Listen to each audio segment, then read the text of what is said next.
utilise parfois dans des combats qui sont assez terribles des troupes africaines, des troupes coloniales, notamment à Madagascar par exemple, en 1947, quand il y a une révolte nationaliste, violente d'ailleurs, il faut bien le dire, à Madagascar, donc de gens qui veulent l'indépendance.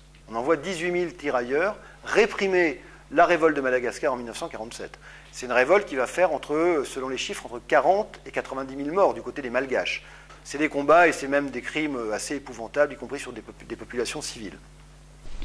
Depuis sa création en 1945, l'Organisation des Nations Unies a accueilli parmi ses membres plus de 80 nations qui se sont affranchies de la domination coloniale ou d'accords de tutelle, et sont devenus des États souverains et indépendants. L'ONU a joué un rôle crucial dans cette évolution historique en encourageant les aspirations des peuples dépendants et en fixant des buts et des normes pour hâter les accessions à l'indépendance.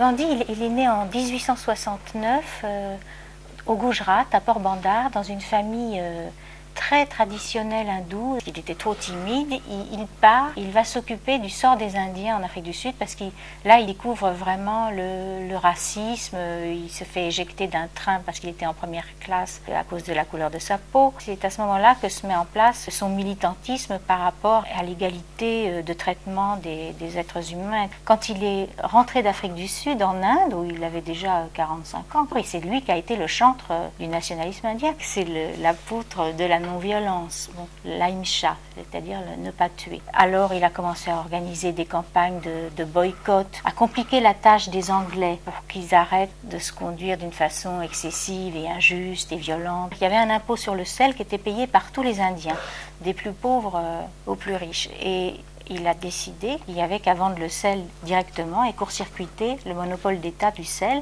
Il a organisé une marche du sel qui a duré plusieurs jours. Ça a été un succès. Quand ça marchait trop bien, les Anglais le mettaient en prison de façon à ce que les mouvements se délitent et que l'ordre revienne. C'est quelqu'un qui est arrivé à réunir les élites et les masses. Et il a essayé aussi de faire s'entendre les musulmans et les hindous, ce qui était trop difficile, et ça a été son échec. Et il a été très influent aussi en Europe, parce qu'il avait d'abord une image d'agitateur, et ensuite c'est devenu un saint. Alors Nehru, c'est un brahman cachemiri, était très choqué par le massacre d'Amritsar. C'était un général de l'armée britannique qui avait tiré sur une foule désarmée. Nehru, à ce moment-là, a décidé d'entrer en politique. Ils auraient bien aimé rester plus longtemps, mais ils comprenaient que ça devenait impossible et ils avaient compris que le nationalisme indien devenait bien constitué, que les idées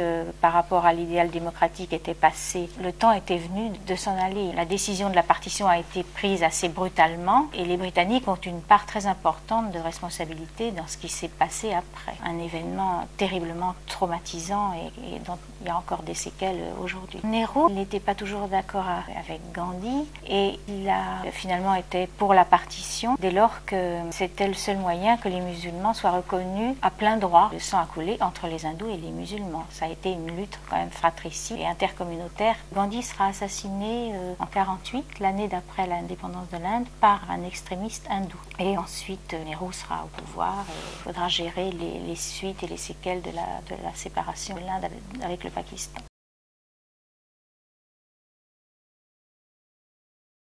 Nyakwe. C'est un mot très méprisant pour dire un paysan incutéreux.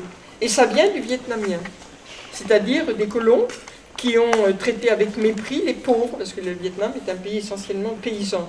Et le mot Nyakwe est un très beau mot en vietnamien. Si on le décompose, c'est l'homme, c'est une maison pour son pays. Nya, c'est la maison, et Kwe, c'est le pays natal. Et le paysan, c'est celui qui est une maison pour sa terre. C'est un très beau mot. C'est une population extraordinaire. Ce sont des gens intelligents, ce sont des gens qui savent tout faire. Mais ils avaient une calligraphie extraordinaire. C'était une population attachante, c'était un pays splendide. C'est la raison pour laquelle les anciens d'Indochine, ceux qui l'ont connu, restent amoureux de l'Indochine. La difficulté de l'Indochine, c'est qu'elle se trouve évidemment aux prises avec les Japonais, et que les Japonais, vous le savez, continuent la guerre, et qui vont même envahir l'Indochine française à partir du 9 mars 1945, et donc l'Indochine reste totalement en dehors finalement de la sphère de De Gaulle.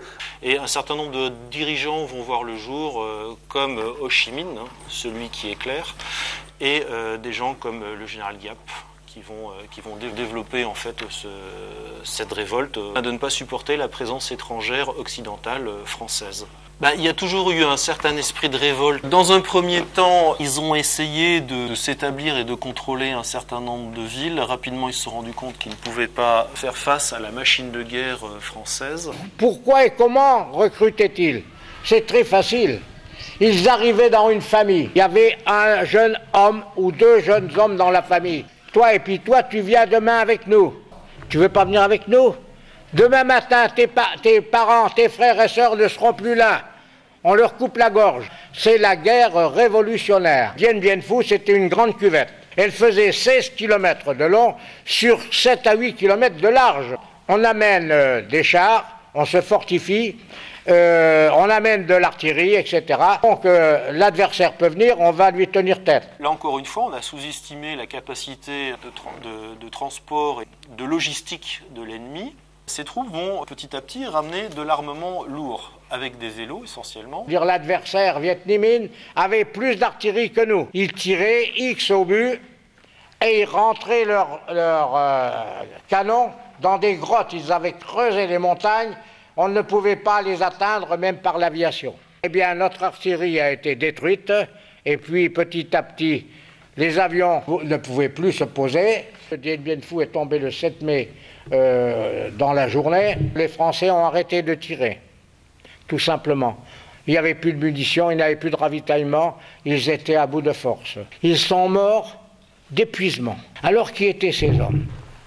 Des légionnaires, des Africains, de toutes nos colonies, des Vietnamiens, et puis il y avait quand même des métropolitains, mais ils étaient moindres. Chargé tantôt d'anxiété, tantôt d'espoir, le cessez-le-feu a été signé. Vous en connaissez les clauses essentielles. Il en est qui sont cruelles. Mais entre la chute de Dien Bien Phu, c'était le 7 mai, et le mois d'août, où les prisonniers, nos prisonniers ont été récupérés, sur les 12 000 combattants, le Viet Minh en avait fait mourir 8 000.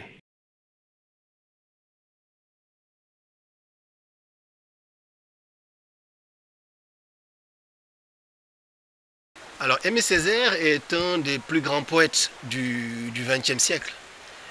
C'est un homme qui est né en Martinique. Il a écrit un livre qui s'appelle « Cahier de retour au pays natal ». C'est un seul et long poème qu'il a écrit. Et ce poème-là, très peu de gens l'ont lu. Et en réalité, très peu de gens l'ont compris dans le fond. Et pourtant, ce poème-là, ce texte-là, a été un appel à la liberté pour des millions et des millions de personnes dans le monde. Pour les Antillais, pour les Caribéens, pour les Africains. Ce texte a été cette ouverture au monde, cette exigence à la liberté, à la poésie, à l'imaginaire. Et Aimé Césaire a apporté ça au monde, en plus du fait qu'il était aussi un homme politique, puisqu'Aimé Césaire a dirigé la mairie de Fort-de-France pendant très longtemps, et qu'il a accompagné tout le mouvement d'émancipation des Antilles, que ce soit de la Martinique ou de la Guadeloupe. C'est un homme qui était contre la colonisation. Il a écrit un texte magnifique qui s'appelle Discours sur le colonialisme, où il dénonce le colonialisme. Vous savez ce que c'est que le colonialisme? Le colonialisme, c'est cette prétention à dire « je viens imposer ma loi, ma liberté, ma civilisation ». Elle est meilleure. Il faudrait d'abord étudier comment la colonisation travaille à déciviliser le colonisateur, à abrutir au sens propre du mot, à le dégrader, à le réveiller aux instincts enfouis, à la convoitise, à la violence, à la haine raciale. Entre colonisateur et colonisé, il n'y a de place que pour la corvée, l'intimidation, la pression, la police, l'impôt, le viol, le vol, les cultures obligatoires, le mépris, la méfiance, la morgue, la suffisance. La première chose qui a fait réagir Mauriac, c'est la question du Maroc. En 1952, ça commence à bouger un peu au Maroc, qui est un protectorat français. Ça a commencé un peu à dégénérer, répression très forte.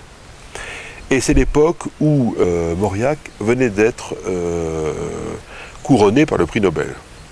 Et quand il arrive donc au prix Nobel le 10 décembre 1952 et qu'on lui dit dans les carrières centrales, il y a 3 jours, la police a tiré contre les syndicalistes marocains, etc.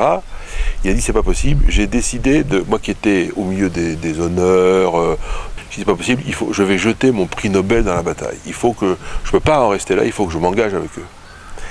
Et donc il a fait un éditorial au mois de janvier dans le Figaro qui a été au vitriol contre la façon dont on essayait d'empêcher l'évolution au Maroc. À tel point que Brisson, le directeur du Figaro, qui était un grand ami de Mauriac, lui dit écoute, je suis désolé, je ne peux pas te garder. Je suis obligé de te virer. Il y a trop de pression de la part des milieux français d'affaires, notamment de ceux du Maroc. Et c'est à ce moment-là, un peu plus tard, qu'avec Jean-Louis Servan-Schreiber et François Giroud, il est allé fonder l'Express pour soutenir, comme homme politique, Pierre Mendès France, qui était pour la décolonisation. De Gaulle, quand il est en 1944 à la tête du Comité français de libération nationale, va participer à une conférence qu'on appelle la conférence de Brazzaville, qui est une réunion française autour de l'Empire français. Simplement, il est question d'une émancipation progressive des populations africaines. Il y a un énorme espoir qui est suscité sur les territoires d'Afrique. De Gaulle restera l'homme de Brazzaville. En 1953, il va faire un voyage très long, d'1 mois entier en Afrique. Il n'est rien du tout à ce moment, il est juste le général de Gaulle. Et il va recevoir en Afrique un accueil absolument extraordinaire des populations. Il va dire « l'Afrique est entrée sur un chemin d'où l'on ne revient pas en arrière ». Donc de Gaulle revient au pouvoir en mai 1958. Le général de Gaulle disant « il est temps, il est légitime et il est naturel que les Africains aspirent à se gouverner eux-mêmes ». En août 1960, tous les territoires d'Afrique qui formaient l'Afrique occidentale française, l'Afrique équatoriale, obtiennent leur indépendance en 1960. Elle se passe sans violence.